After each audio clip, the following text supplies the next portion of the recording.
Alright, hi guitar lovers.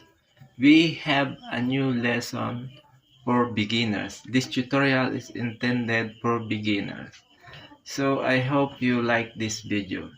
So we start now. Our topic is about some variation of C major guitar chord. This is the first variation of C. You have an option to play this.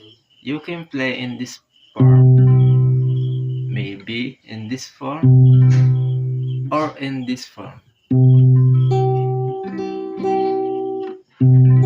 It's up to you. So the next is C minor guitar chord. And the next C minor 7. This is the C minor 7. You can imitate on this screen. Just look very careful.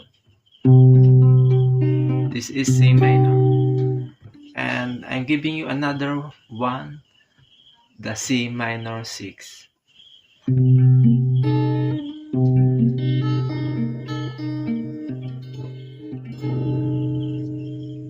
Okay, and we have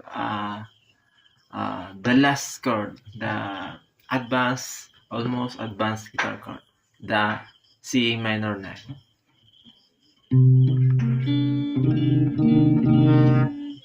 This string and lower string or high E string not including to this C minor 9. So I hope you like this video and you can watch repeatedly this video tutorial. Okay, thank you for watching.